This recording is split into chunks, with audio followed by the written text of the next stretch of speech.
Good morning, my brothers and sisters. Welcome to episode number 197 in the book of Genesis. So today we're going to ask, what are the must-dos of life? And we're going to get them all from Genesis. What are the must-dos of Genesis?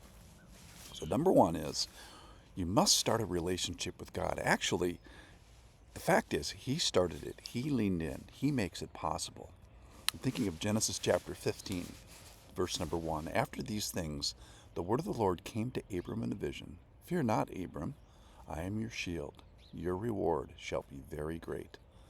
So he tells him not to be afraid. He tells him that he is his shield, and he tells him that he is his reward.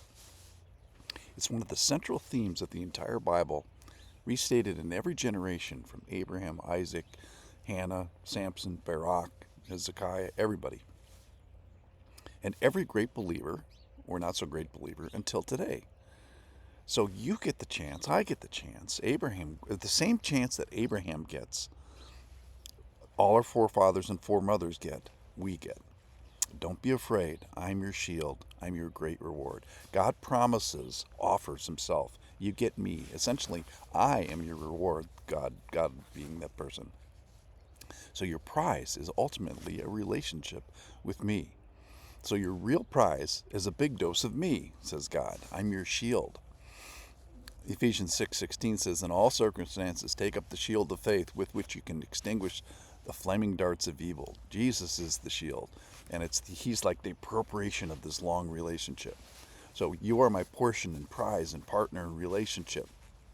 So what else could be so valuable? So your stuff or your heritage or your legacy? No, it's this relationship with God that's absolutely key. So you must be in a relationship with God. That's number one.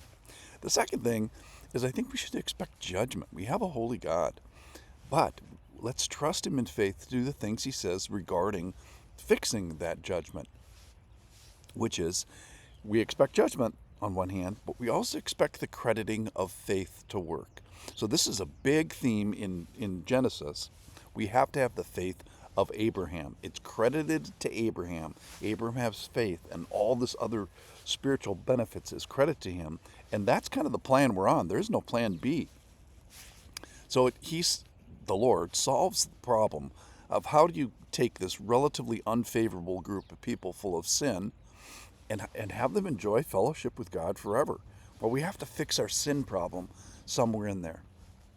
So Genesis 15:6 is the big verse. And he believed God, and he counted it to him as righteousness.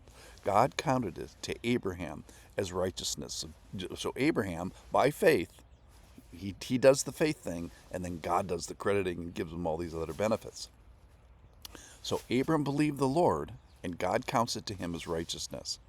Now, this is an expectation of all who walk with the Lord. This is a must-do now. So how do sinners fellowship with God?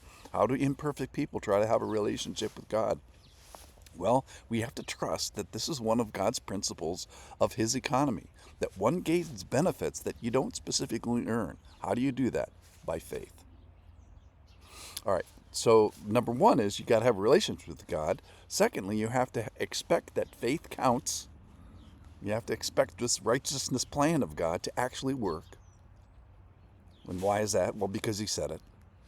And then the third thing I want to talk about today is you must expect trouble. Warren Weirsby had this great quote, your faith has not been tested until we have been asked to bear what seems unbearable, to do what seems unreasonable, and to expect what seems impossible. So you cannot read ahead in Bible stories. That's one of my principles about Bible reading is, don't read ahead. And just assume, because you know how it turns out for a person, that it was easy on the days when they were having to exercise their faith. On the day when Abraham started marching against the 9 armies, or the night when Jacob wrestled with the Lord himself, or Hagar going off into the wilderness and trying to decide whether she's going to trust the Lord, or Joseph going to prison and slavery for 20 years before it all kind of turns out okay.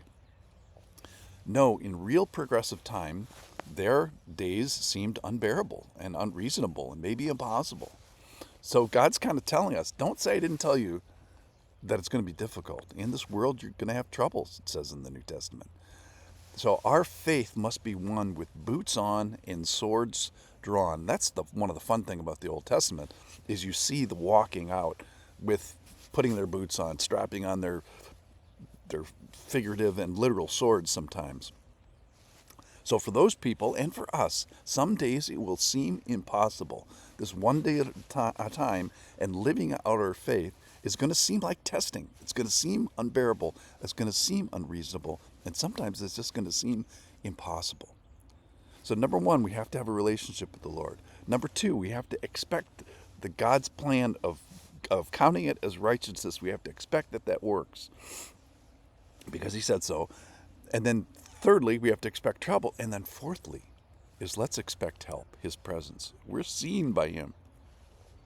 God is in the business of seeing the unseen. He's in the business of raising the lowly. He's in the business of making good out of evil. He's in the business of changing character. He's in the business of receiving the wrestlings that we have with him and maybe sometimes even against him, the longings and frustrations of humanity as we try to understand God. So you, dear listener, are not unseen. You are not forgotten. I'm not saying it's going to be easy. So you have to be in relationship with him. You have to have faith in his provision. You have to expect difficulty, but also expect help. So let me conclude with Psalm 173, verse 25. Sing with me. Whom have I in heaven but you? And there is nothing on earth that I desire besides you. My flesh and my heart may fail, but God is the strength of my heart and my portion forever. But for me, it is good to be near God. I have made the Lord God my refuge. That's my prayer for me and prayer for you today. Thanks for listening.